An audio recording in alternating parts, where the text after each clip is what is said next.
Hello to all my physics pals. Paul Lake here with another physics problem solved. We've got a vector problem here, and this particular vector problem pertains particularly to work calculations. So I'm putting this in a category of work, but it is specifically about vectors. We're going to find the angle between two vectors using the scalar product. So we're going to be talking about what the scalar product is and unit vector. So let's take a look at this purely kind of a math problem, but it's math that physicists use all the time. We have vectors A and B are given by A is 2 in the x direction, that's what I means, plus 3 in the j, that's the y direction, and then B, that should be bold-faced, B is equal to negative I hat plus 2j hat. And then we want to A, determine the scalar product, A dot B, and then B, find the angle between A and B. And this is a classic kind of problem. So here's what I would like you to do is please pause the video right now and try to work this yourself if you have some idea how this works. And then when you have an answer, unpause the video and check your work with mine. Great way to study. And so let's get going. So let's write down what's given. So we have vector A is equal to 2i plus 3j. And I haven't figured out how to make this little caret symbol above these guys like you might see in your textbook. But, whatever. Okay, so B is equal to negative I hat plus 2j hat, the x direction and the y direction. And then here's what we want to find. For part A, we want to know what the scalar product is. That's A dot B. Sometimes the scalar product is called the dot product because we use this big fat dot to represent it. That's our operator, our mathematical operator. And then B, we want to find theta, the angle between them.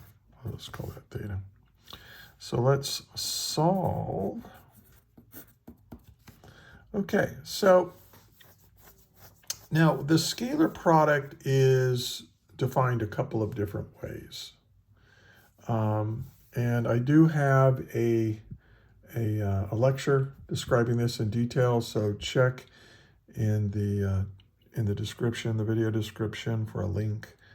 And there are other example problems like this worked as well in there. So if you want to see a full lecture and develop this, but you can do that. But A dot B, there's one way of defining it, is equal to the magnitude of A times the magnitude of B times the cosine of the angle. Now, we don't want to use this because look how many unknowns we have. I don't know the magnitude of A. I know it's easy to find it, but we don't know it yet. We don't know the magnitude of B, and we certainly don't know that angle. We're going to have to figure out what these two things are, and we're going to have to figure out what this is in order to get the angle. So, we don't want to have to use the angle to solve part B. So we want to do part A. To solve part A, we want a different way of doing this. Now, here's how this works. I'm going to kind of teach this as we go. This is A dot B. This is you're multiplying two vectors together and you're getting a scalar. And here's how that works.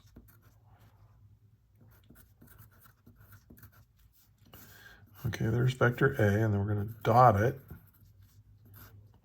with B.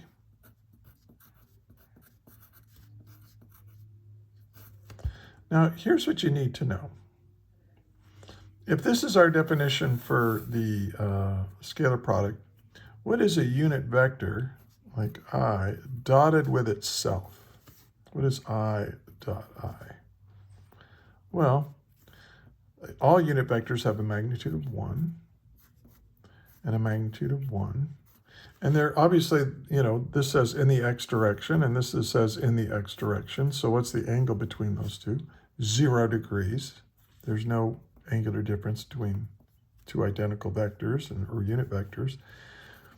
So that's going to be the cosine of 0 degrees.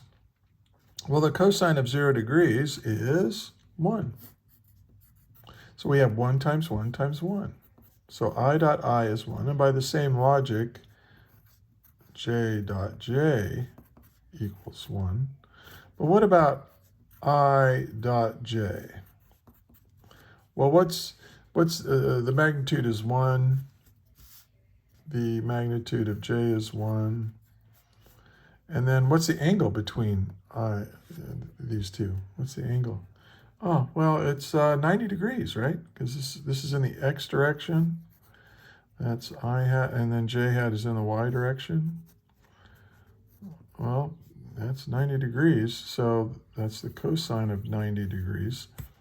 And the cosine of 90 degrees is 0. And so now this makes sense. It says that, because really what the scalar product is kind of saying is how much of this vector aligns with the other vector, and you kind of multiply them together, the parts that are aligned. Well, this is saying that there's no part of I hat that's aligned with J hat. So when you multiply them like this, you get 1 times 1 times 0 is 0. Okay, so now what we're going to do is we're just going to do this. We're going to say, getting back to this is 2. We're going to do this one. That's 2 times negative 1. And this is I dot I. And then plus, and then I'll go first inside. So let's do this. This is 3 times negative 1. I'm foiling it, right? Foil, first, outside, inside, last. Oh, wait, first. Oh, I misspelled foil. It doesn't really matter, though, does it? Because these are the fuel? I don't know. First, inside, I'm doing the inside thing here. 3 times negative 1. And that's J dot I. And then now we'll do the outside. So that's 2 times 2.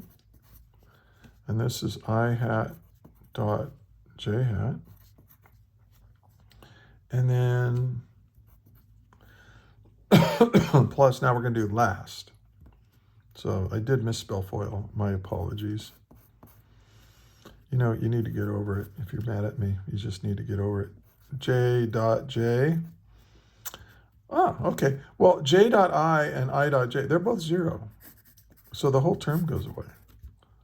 So basically only these guys get multiplied and these guys get multiplied, and then you add them up. So this is going to be negative 2. Oh, I almost made a mistake. Negative 2. Now what is I hat dot I hat? It's 1. Negative 2 times 1. It's not I hat. It's just 1. The directionality of it disappears in this dot product between these two common unit vectors. So this is just 1, and negative 2 times 1 is just negative 2. Same thing happens here. 3 times 2 is 6. J dot J is 1. 3 times 2 times 1 is 6. We add these together, we get 4. So this is my answer for part A. This is equal to A dot B. Okay? You know what, I need to shrink this down because I keep kind of drifting off screen, and I'm sure that annoys you. That is annoying. You can be mad at me for that. All right. So B, let's take a look at B. We want to find the angle. So, but here's what we know. We know that A dot B is equal to A times B times the cosine of the angle between them. And we know that A dot B is equal to 4. So if I can figure out what the magnitude of A is and the magnitude of B is, I can solve for the angle. So let's do that. A is equal to the square root of its x component squared plus its y component squared. So that's 4 plus 9. What is that? I'll leave it in root 13 for now, just because I don't want to write a bunch of decimal numbers, but I will, my answer will be a decimal. All right, so then b, the magnitude of the vector b is -1 squared plus 2 squared. So this is 4 plus 1. So this is the square root of 5. Right? And so I can say the cosine of the angle is equal to 4. Right?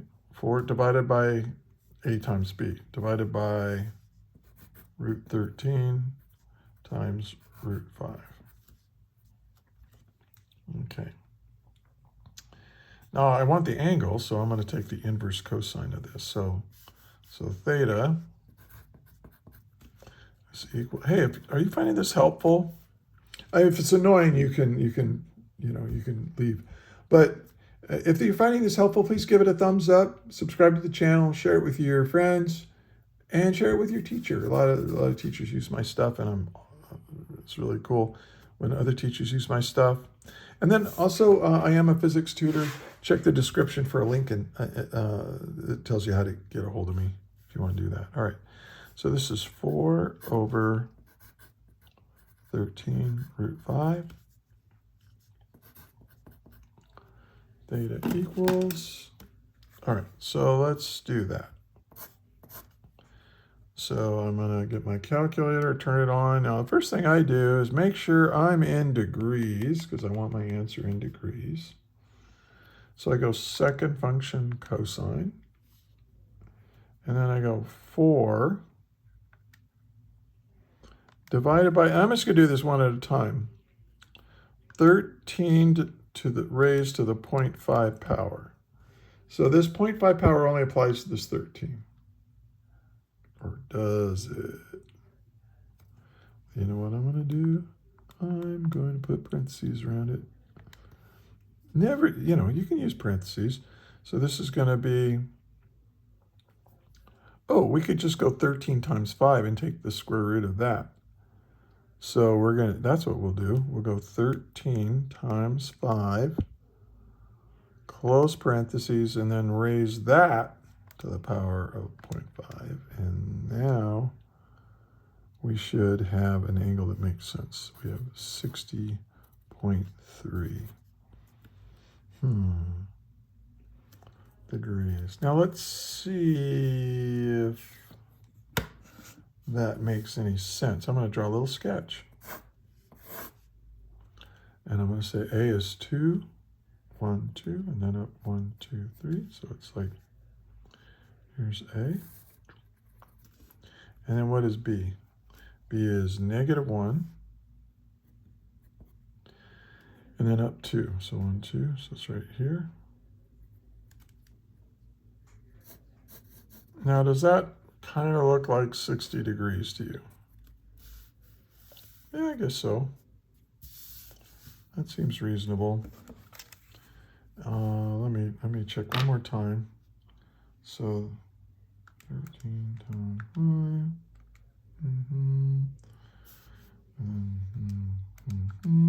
Equals times 4 equals, and then first cosine, my answer. I'm just checking yeah, I got that answer again. So I'm pretty confident this is right. Okay, cool. So let's kind of summarize. The scalar product can be calculated 2 different ways. You can use this formula. Now, one way of writing this out more generically, this is A dot B. It's AX BX, right? This is 2 times -1. So this is A in the X, and this is B in the X. And then these terms went away because you had J dot I and I dot J. So they go away. But this is J dot J. So this is Y component times Y component. So this is plus AY BY. Okay, so this is another way of defining the scalar product. And we use that. We use this to find this, and then we use this to find the angle. There you go. All right, well, if you got all the way through the video, I want to thank you so much for watching. Don't let physics stress you out too much. It's a great subject, and it can be humbling, though. It's hard, but it's also beautiful. So until the next video, may the net force be with you always.